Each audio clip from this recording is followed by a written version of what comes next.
Welcome to Certified Credit's Talk Data to Me podcast, where our FCRA certified experts help you tackle the latest regulations, emerging trends, and unique challenges of the mortgage industry with an intuitive, people-first approach. And of course, data, because your business is built on more than just a score. Visit certifiedcredit.com for more information. Certified Credit helps you hone your best practices from lead generation to post-closing QC and everything in between. This is Elizabeth Langburton of Certified Credit's Talk Data to Me podcast, and joining me today is Laird Nossuli of iEmergent. How are you doing, Laird? I'm doing great. How are you? Good. We're so excited to have you back. I know you were on our panel discussion during the holidays. You know, we had a talk at MBA, but I haven't had the opportunity to sit down with you one-on-one and really get to know what you're seeing in the industry, what you're experiencing at iEmergent, and just to talk about, how lenders can start to leverage data inside of their lending space.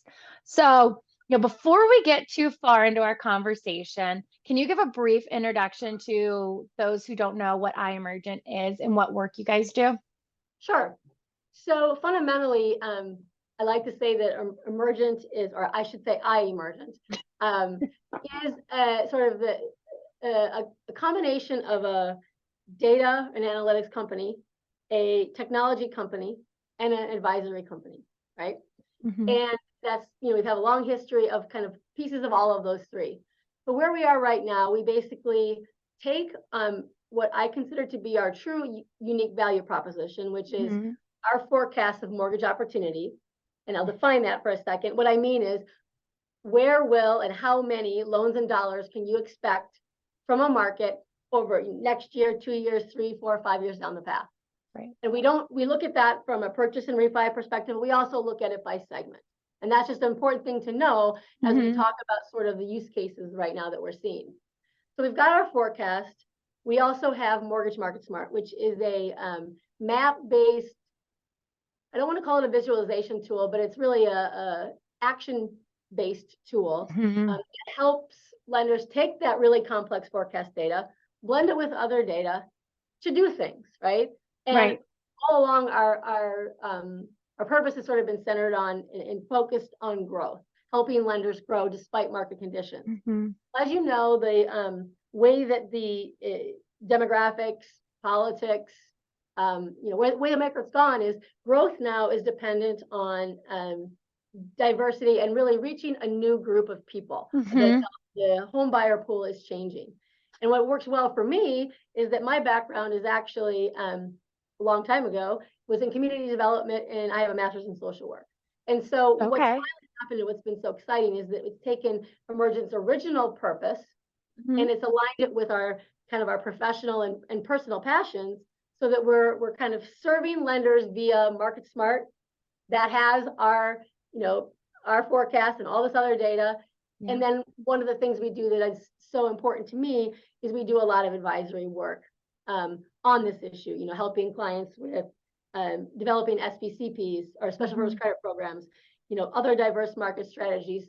And that is where we learn what we need to learn to make Market Smart and our data better in the forecast or in the advisory services kind of realm. The more lenders we work with, the more we learn about what needs to be known and what real life problems they're facing when they take information and they go out, in real life and try to create strategies that are important, that work. Right. And I think you hit on something really important there. You're talking about these diverse segments, and you're talking about what does the face of the future home buyer look like. So when we're talking about this data, we're not looking at right now. We're looking at that 5 years, 10 years. What is the future of lending in the residential space? So what are you seeing from today's lenders and how they're leveraging data to make it smarter, more intuitive business decisions? So, like I mentioned, we've always been about growth. And I think one of the things we're seeing right now is, and I started talking about this last year a little bit, but we're seeing this, I guess I want to call it, this perfect storm of trends, right? On one hand, we have, from a household and demographic perspective, we have incredible household growth that is driven almost primarily by diverse households. So we've talked about that a lot. 77%, I think, of net household growth came from the Hispanic market in the last 4 years. So, we're talking, the world is changing. There's no question. Right. So when we talk about that diverse household, just real quick so that everybody has the same definition, what are we including in a diverse household?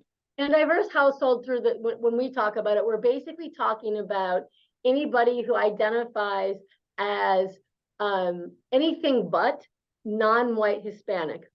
Okay.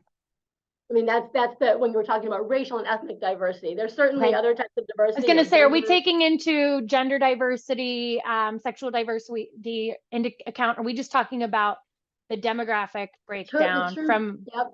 The true demographics from a racial and ethnic standpoint. Okay. And there's a lot of variety within that too. And we can certainly talk more about that. But in general, that's where we're seeing this change. And we hear this, not just in lending, we hear it across the board about, we've always been a melting pot.